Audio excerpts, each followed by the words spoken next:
오늘은 우리 중심을 분명하게라는 주제로 한번 말씀을 나누도록 하겠습니다. 중심을 분명하게라는 말씀의 제목으로 우리 같이 말씀 나눌 때에 큰 은혜 받으시는 이 자리가 되길 소망합니다. 네. 우리가 삶을 살아가다 보면은 수많은 선택을 하면서 살아가죠. 그 선택을 할 때마다 누구는 후회하는 선택을 할 수도 있고 누구는 바른 선택으로 마음의 평안함 또한 얻을 수 있을 것 같아요. 우리가 또한 일을 하는 경우도 그렇죠. 일을 하는 경우 우리가 성공을 바라면서 처음에 시작합니다. 그렇지만 점점점 그 일을 통해서 어떻게 보면은 절망과 낙심을 하는 사람들을 많이 볼 때가 있어요. 그렇지만 우리의 중심은 처음에 어떻게 시작했냐라는 것을 분명하게 알아야 됩니다. 우리는 성공하기 위해서 분명히 사업을 시작했지만 점점점 힘들어지고 낙심되고 쓰러질 때에 우리는 그 중심을 잃어갈 때가 너무나 많이 있는 것 같아요. 이게 부단 사업을 하시는 분일 수도 있고 아니면 삶에서 다른 일을 하시는 분들 또한 함께 느끼는 마음인 것 같습니다. 또한 우리가 마음에 확 와닿는 아마 말일 것 같아요. 우리가 연애를 하든지 아니면 결혼을 하든지 우리가 그 사람을 너무 사랑해서 우리는 연애를 시작합니다. 결혼을 시작합니다. 그런데 처음에는 어떻죠? 그 사람이 나와 함께 있을 때 그 사람이 다른 짓을 하면 기분이 어때요? 뭔가 질투의 마음이 들거나 아니면 좀 사실 기분이 상하는 경우가 너무 쉽게 찾아오죠. 정말 사랑한다면. 그런데 시간이 점점 지나면 어떻습니까? 다른 사람이나 옆에서 문자를 하나, 카톡을 하나, 아니면은 연락을 하나, 아니면 내 바로 앞에서 속된 말로 결혼하면 이제 방귀 튀죠? 네. 방귀를 키나, 이런 거는 사실 크게 상관을 하지 않아요. 그런데 이게 사실 조금 중심이 사실 변화한 문제인 것 같습니다. 처음에는 분명히 사랑으로 시작했습니다. 근데 세월이 점점점 지나면 사랑보다 오히려 의리로 살아가는 분들이 사실 많이 있는 것 같습니다. 그러면서 우리가 중심에 대해서 바로 알지 못하면요. 우리는 사업을 하든지 아니면 일반 일을 하든지 아니면 내가 사랑하는 사람에 대한 그러한 중심 또한 흔들릴 수밖에 없을 것 같습니다. 우리가 근데 인생을 살아가면서 그 중심을 잃은 것 그리고 중심이 잘못된 변화함으로 가서 좀 올바른 길로 가지 못하는 경우가 수도 없이 경험하면서 우리는 어떻게 됩니까? 다시 한번 올바른 길로 갈 수 있도록 우리는 계속 생각하며 계속 올바른 길이 무엇인지를 항상 마음속에 새기면서 아니면 정신 속에 새기면서 다시 한번 바른 길로 가야지라는 마음을 함께 갖고 있어요. 그런데 너무 이 중심이 흐트러지고 너무 이 중심이 잘못된 길로 갈 때에는 더 이상 돌이킬 수 없는 문제가 발생해 버립니다. 그 돌이킬 수 없다라는 것은 원상복귀할 수 없고 바른 길로 찾아갈 수도 없다라는 것입니다. 근데 특별하게 이러한 나의 삶 속에서도 이 중심이 중요하지만 사실 우리는 중심을 더 바로 세워야 될 것은 어디입니까? 바로 신앙생활 하는 문제인 것 같습니다. 우리가 신앙생활 할 때에 중심을 올바르게 세우지 않는다면 우리는 어느 길로 가는지 그리고 내 마음대로 하고 있는 건 아닌지 성령님께서 참되게 인도하시는 방향인지 항상 그냥 중심 잃은 삶처럼 내가 이 길이 맞는지 아니면 저 길이 맞는지 목적의식 없이 그냥 살아가는 사람과 동일해질 수밖에 없는 삶입니다. 제가 사역을 하면서 이렇게 좀 사실 저는 젊어 보인다 생각해요, 이제는. 네. 이제는 노안이 아니고 그래도 좀 나이처럼 보인다라고 이제 저는 생각을 합니다. 근데 저도 이제 한 약 10년 정도 이제 사역했습니다.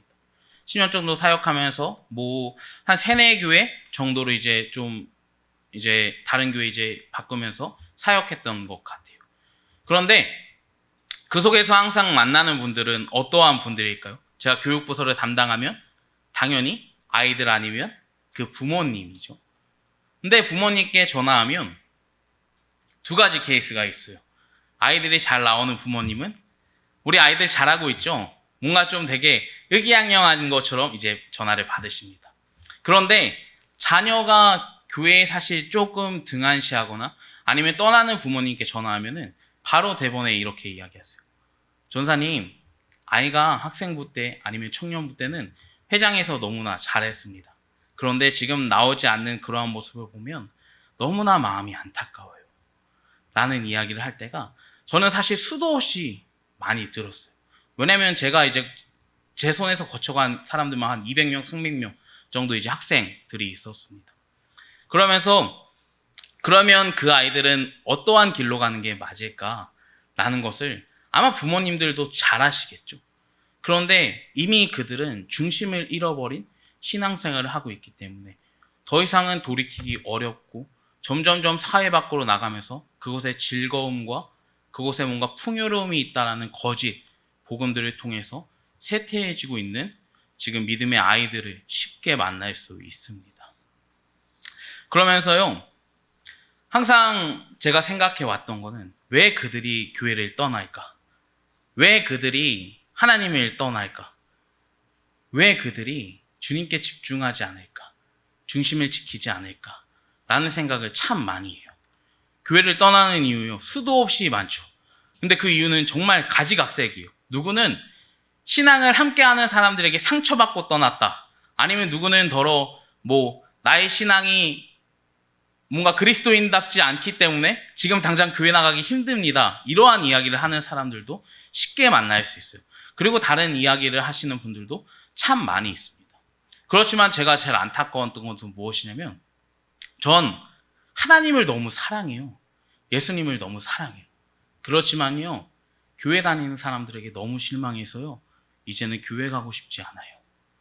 라는 말을 들을 때 참 마음이 안타깝습니다. 분명히 원인 제공하는 사람이 분명히 존재합니다. 그 일에 대해서요. 왜냐하면 그 사람이 상처를 받았다라고 이야기하니까요.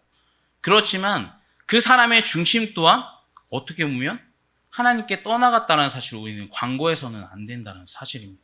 이것이 무슨 말이냐면 그 사람이 참되게 교회를 알았다면 그런 말을 할까요? 참되게 그 사람이 교회 안에 속해져 있으면 그런 말을 쉽게 내뱉을 수 있을까요? 저는 불가능하다고 생각해요. 왜냐하면 교회라는 것은 우리가 죄인들의 공동체라고 계속 이야기합니다. 그러면 죄인들이 모여있는 곳에서 어떻게 보면 사람들한테 상처를 최대한 안 줘야 되는 게 맞지만 상처를 받을 수밖에 없죠. 그리고 나서 그 사람들이 착각하는 게 뭐냐면 교회는 뭔가 거룩한 사람들의 모임처럼 생각해 버려요. 의로운 사람들의 모임처럼 생각해 버립니다. 그런데요, 정확하게 따지고 들면은 교회 다니는 사람들은 거룩한 사람과 의로운 사람은 전혀 없습니다. 이것은 성경 말씀에서도 이야기하는 부분이에요. 왜냐하면 하나님께서 의롭다라고 칭해 주신 거지 그 사람이 의롭기 때문에 의로운 행동을 했기 때문에 선한 행동을 했기 때문에 그렇다고 하나님께서 인정해 주신 것이 아닙니다. 그저 너는 예수 그리스도를 믿어서 선한 거야. 그리고 예수 그리스도를 믿었기 때문에 의로운 거야 라고 이야기하는 부분을 우리는 광고해서는 안 된다는 사실이죠. 그래서 우리는 신앙 안에서 그리고 교회 안에서 상처받았다, 누구에게 떠났다 라고 하는 사람들에게 너무나 안타까운 마음을 갖고 있죠. 왜냐하면 가정을 이탈한 자녀들을 보면 어떻습니까? 가출한 자녀들 혹시 경험해 보신 부모님 있으실까요? 네, 없겠죠. 당연히 이제 아이들이 워낙에 순수하게 잘 자랐기 때문에 아마 이탈하는 경우가 많이 없는 것 같아요. 우리 교회 안에서. 그런데 그 자녀가 정말 방탕한 것을 모자라 이제는 내 눈앞에 보이지 않는, 그리고 이것을 그냥 이제는 가출이라고 우리가 인지할 정도로 떠나간다면 그 마음은 아마 헤아릴 수 없겠죠. 그 아이의 상처는 우리는 명확하게 모릅니다. 그렇지만 중요한 것은 그 아이가 가정 속에서 참된 사랑을 느꼈다라면, 참된 그리스도인들의 가정 안에서 자랐다라면 사실 가정 가운데에 이탈하는 사람들은 많이 없을 것 같습니다. 그런데 명확하게 생각해야 될 것은 무엇이냐면 우리의 교회는 분명히 상처를 받고 상처를 줄 수밖에 없어요. 이것은 제가 사역하면서 정말 많이 느끼는 거예요. 사람들은요, 장로님이든 집사님이든 아니면 권사님이든 아니면 다른 이제 직분자 분들이나 심지어 목사님들까지 사실 교육자만 대하는 것들을 보면 이 사람이 과연 교회 다니는 사람인가? 라고 생각할 때가 너무나 많이 있어요. 그렇기 때문에 저는 이것을 누구보다 자신 있게 말할 수 있어요.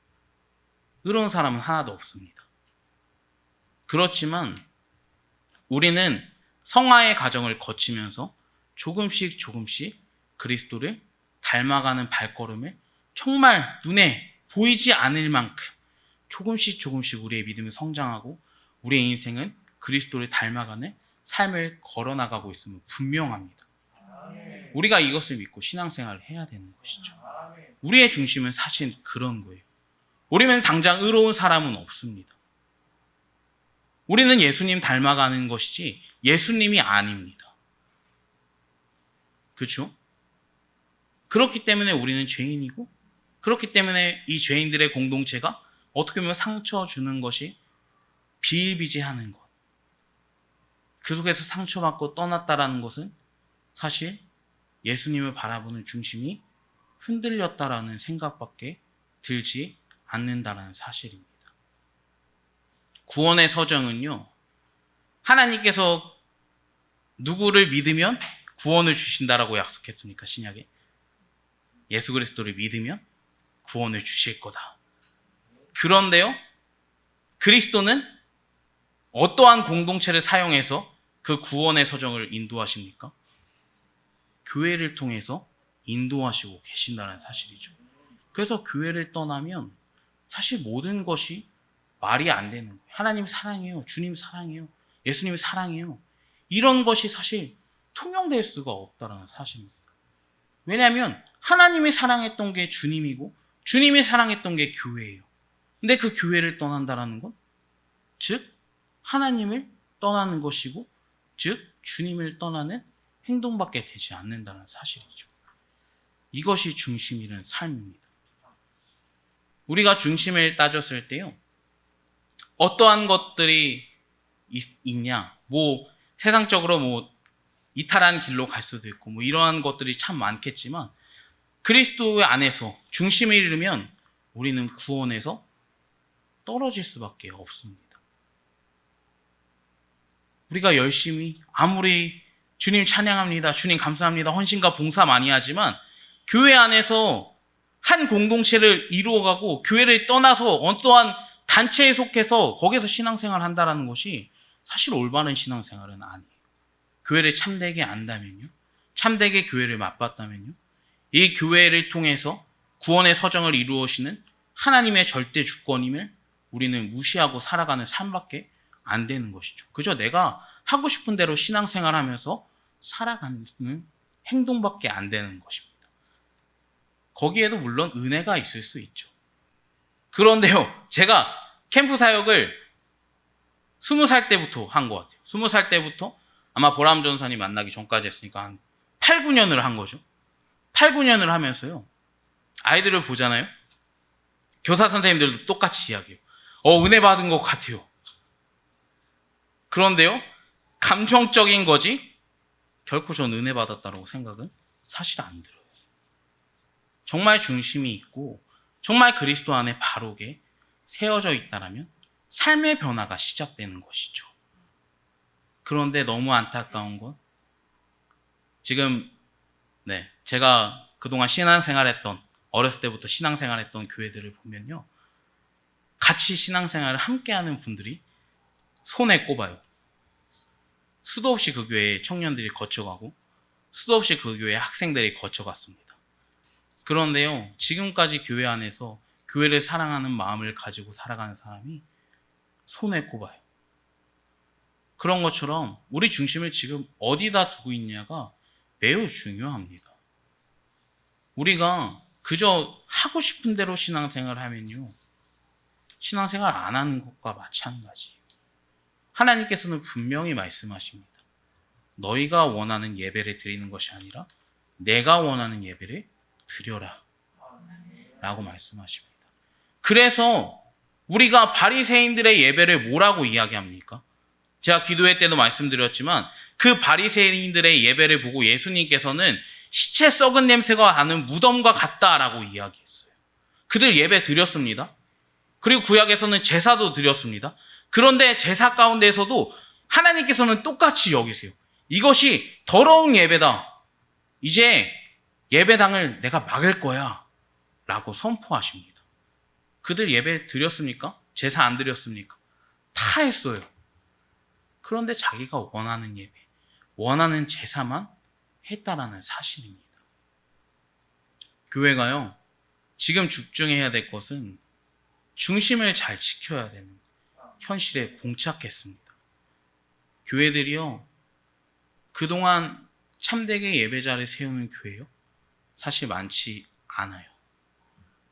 정말 믿음 좋다라고 하시는 분들이요, 이번에 보시면 잘 알겠지만 다 무너졌습니다.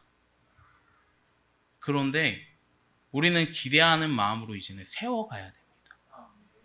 그분들의 마음을 다시 한번 주님께 돌아올 수 있도록 우리는 세워나가야 된다는 겁니다. 우리가 이 점을 꼭 알았으면 좋겠어요.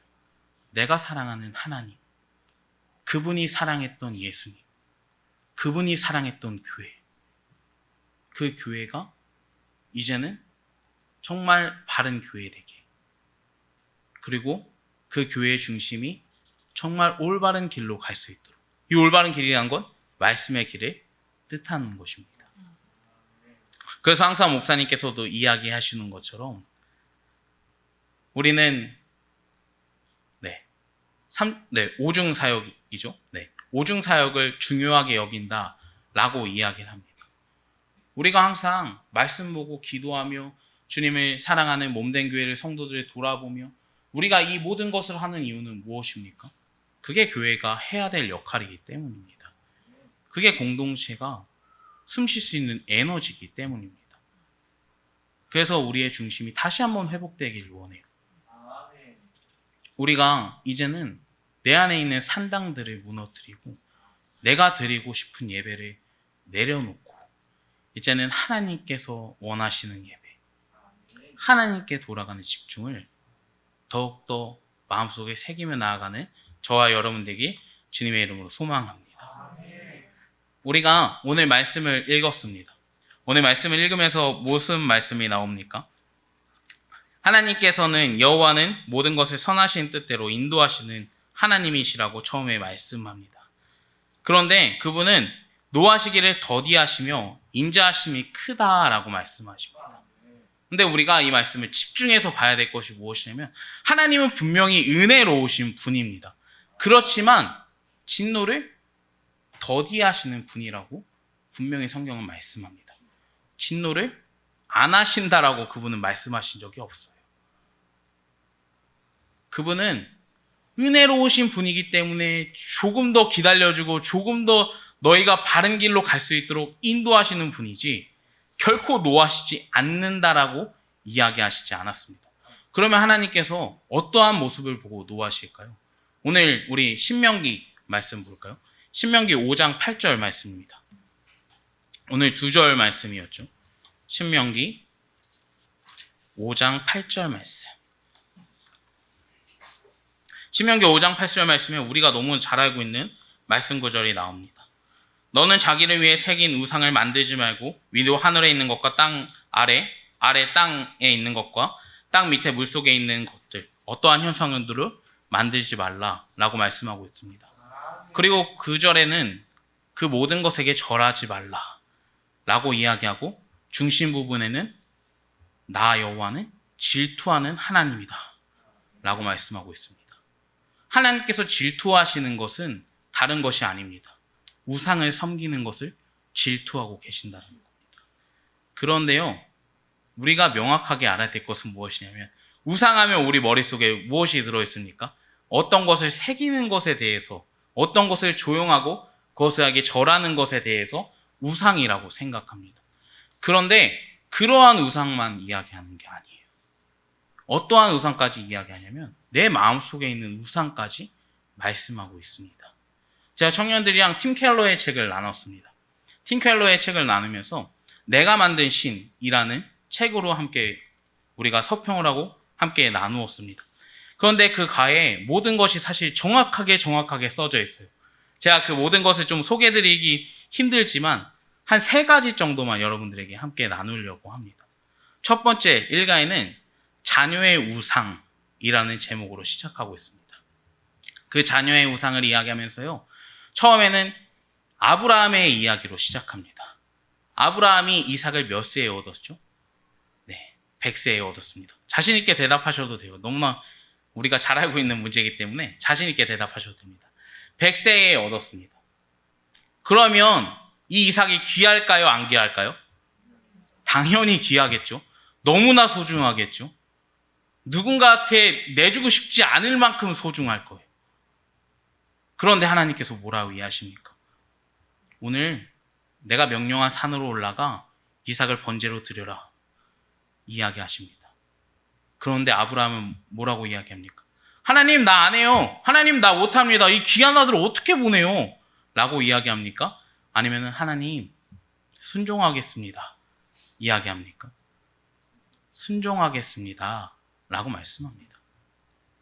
그리고 나서요 이삭과 신하 2명을 데리고 갑니다. 산으로. 그리고 그 곳에 산 밑에 신하 2명을 내놓고 내가 이삭과 함께 예배드리러 올라가겠다 하면서 둘만 올라가요. 그리고 나서 하나님께서 지명한 그곳에 도착해서 이삭을 번제로 드릴 준비를 합니다. 그리고 나서 칼을 빼서 하늘로 들고 이삭을 찌르려고 할 때 하나님께서 뭐라고 하십니까? 아브라함아, 아브라함아, 멈춰라. 내가 나를 사랑함을 안다. 너 자식 이삭보다 나를 사랑함을 알아. 그를 죽이지 마. 라고 이야기하십니다. 아브라함은 아마 그 칼을 뽑는 그 순간에도 수많은 생각이 교차했을 것 같아요. 사람적으로 생각하면요. 아브라함이 자기의 집부터 쭉 떠나옵니다. 산까지.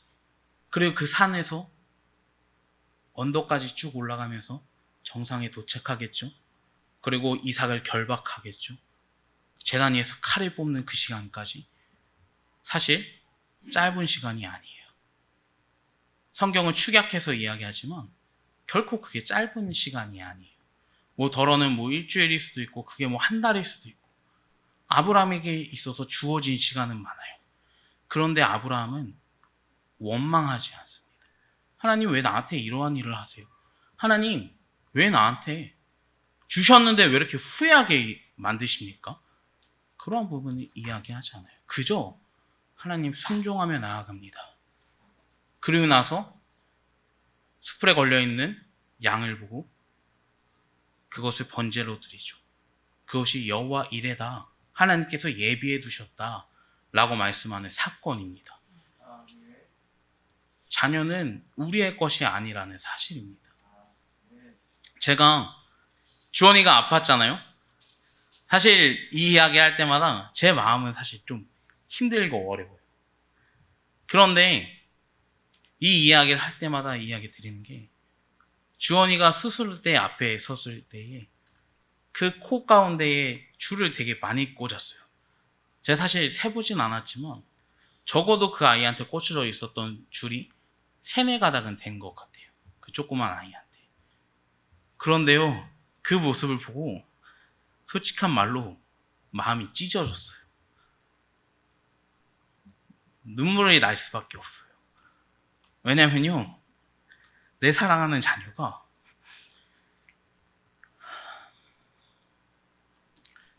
그러한 모습으로 있으면 안을 수 있는 사람이 없습니다. 그런데요, 그때 했던 게 무엇이냐면 하나님이 주셨죠. 그럼 하나님이 키우실 걸 인정합니다. 하나님이 치유하실 것을 믿어요. 하나님 손 안에 있는 자녀잖아요. 그럼 하나님께서 분명히 고치실 것을 믿습니다. 이제는 얘는 내 자녀가 아니에요. 하나님 자녀죠. 하나님 키워주세요. 라는 이야기를 할 수밖에 없었습니다. 제가 믿음이 뛰어나서 그러한 고백을 했던 게 아니라 하나님께서 그러한 고백을 하게 만드세요. 자녀라는 거요. 내가 원하는 대로 가는 게 불가능합니다. 자녀를 사랑하며 우리가 자녀를 사랑하는 것이 아브라함이 고백했던 그 순종의 고백처럼 우리는 그렇게 하나님께 자녀를 맡겨드려야 돼요. 그래야지 이 자녀가 내 우상이 되지 않습니다. 그리고 이가에서는 야곱에 대해서 이야기를 합니다. 그 야곱에 대해서 이야기하면서요, 야곱은 에서를 피해서 어디로 갑니까? 라합의 집으로 갑니다. 그곳에서 너무나 아리따웠던 라헬을 만납니다. 그런데 그 라헬에게 지금까지 자기 어머니한테 받았던 모든 사랑을 그에게 받으려고 합니다. 그래서 그를 위해서, 라헬 한 명을 위해서 삼촌 라반의 집에서 몇 년을 일했습니까? 수십 년을 일했어요. 사랑에 눈이 멀어서 시간을 허비하게 된 것입니다. 시간은 누가 주셨습니까? 하나님께서 그 시간을 허락하셨습니다. 그런데 그 사랑에 눈이 멀어서 하나님이 주신 귀한 시간을 허비했다라는 겁니다. 그리고 3가에서는 돈에 대해서 이야기를 합니다. 돈에 대해서 이야기하면요, 성경은 어떤 걸 끌어오냐면 뽕나무에 올라간 누굽니까? 삭개오. 키 작은 삭개오라고 막 우리 어린 때에도 배웠고, 뭐 주일학교에서도 어린이 성품학교에서도 항상 뭐 쉽게 가르치는 주제입니다. 그 삭개오가 뽕나무에 올라갔습니다. 근데 예수님께서 그 마을에 도착하세요. 그리고 예수님이 뽕나무 위에 올라간 삭개오를 부르세요. 삭개오야, 내려와라. 그런데요, 삭개오가 예수님께 일면식이 있었습니까? 일면식이 전혀 없어요. 전혀 없는데 그 나무 위에 올라가 있는 삭개오를 친히 삭개오야, 내려와라. 내가 오늘 너희 집에서 유숙하리라. 거하겠다. 라고 이야기하십니다. 그 집에서 수도 없이 대화를 많이 했겠죠. 그러면서 삭개오는 변화됩니다. 어떻게 변화됩니까? 자기가 지금 현재 직업이 세리인데 이 세리는 세금을 걷는 사람이에요. 근데 이 세리가 세금을 거두면, 안전하게 세금을 거두면 아무 문제가 없지만 그것이 아니라 우리 지금 현실에서 이제 우리 속된 말로 뭐 옛날에 어르신들은 벼룩에 간을 빼먹어라 라고 이야기를 많이 하시죠. 그런 것처럼 돈이 없는 사람들한테도 세금을 막 거뒀던 사람이 바로 세리예요. 그래서 성경 속에서 세리가 무엇이 깨끗하냐, 왜 더러운 사람과 예수님께서 동행하냐, 우리가 잘 알고 있는 마태가 세리였기 때문입니다. 그 세리의 역할을 했던 게 오늘 삭개오예요. 그런데 예수님을 만나고 지금까지 부당하게 취한 모든 것을 그 사람들에게, 내가 범죄했던 그 사람들에게 배나 쳐서 주겠다라고 말씀합니다. 2배 이상 내가 쳐서 주겠다, 값을 치르겠다라고 이야기하는 것이죠. 돈을 그리스도의 사랑으로 넘어선 사건입니다.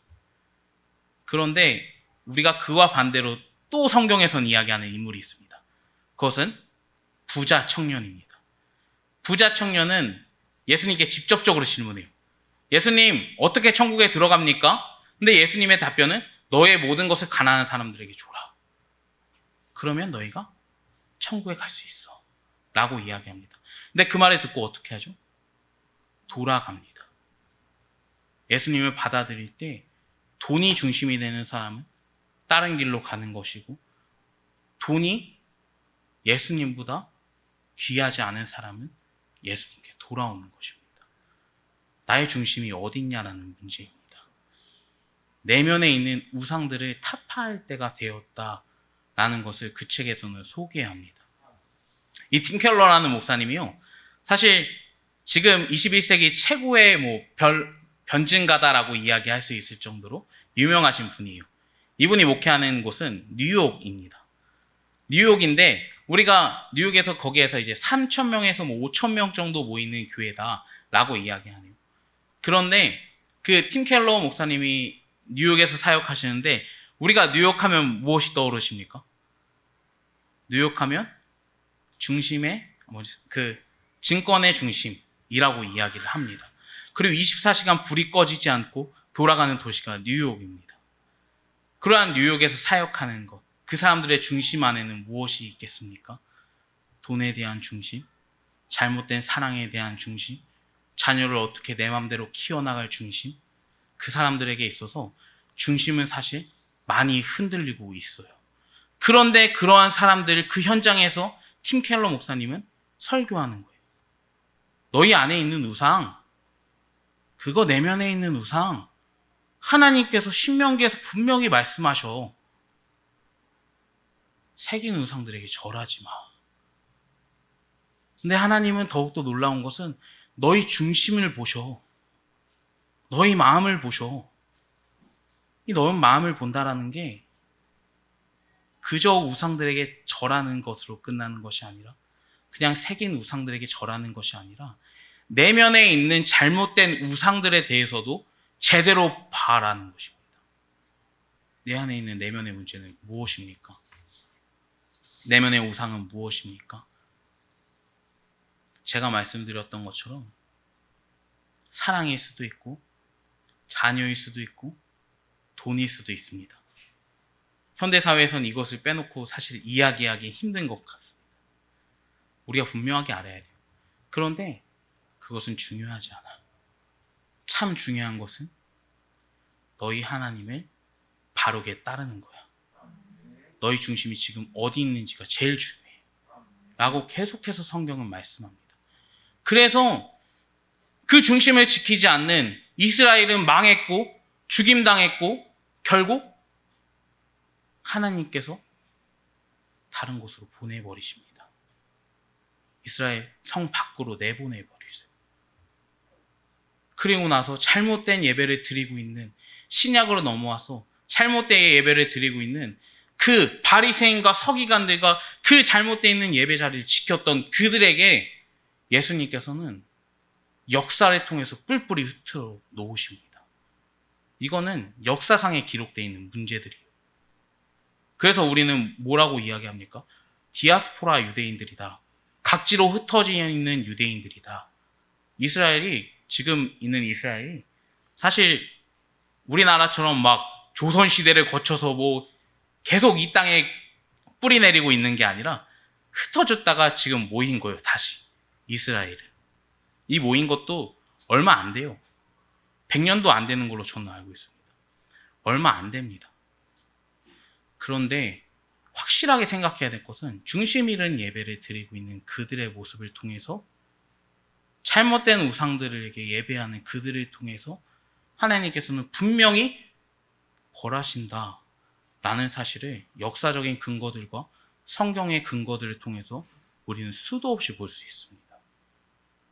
그래서 제가 처음에 말씀드렸던 시편 말씀, 하나님께서는 노하시기를 더디하신다, 은혜로우신 분이기 때문에 노하시기를 안 하시는 분이 아니십니다.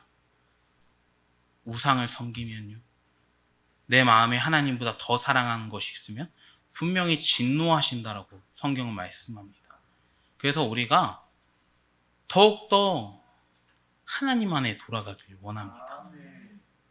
그러기 위해서 제가 처음에 말씀드렸던 거 분명히 여러분들이 기억하셔야 돼요. 하나님을 사랑했던, 하나님이 사랑했던 그리스도, 그리스도가 사랑했던 교회, 그 모든 것이 연결되어 있는 거예요. 그래서 교회를 떠나고서는 그리스도를 모르고, 그리스도를 모르면 하나님께서 구원의 역사도 알 수가 없는 것입니다. 그래서 제가 왜 교회 계속 이야기했느냐면 이러한 부분들 때문이에요. 다른 곳에서 예배할 수 있습니다.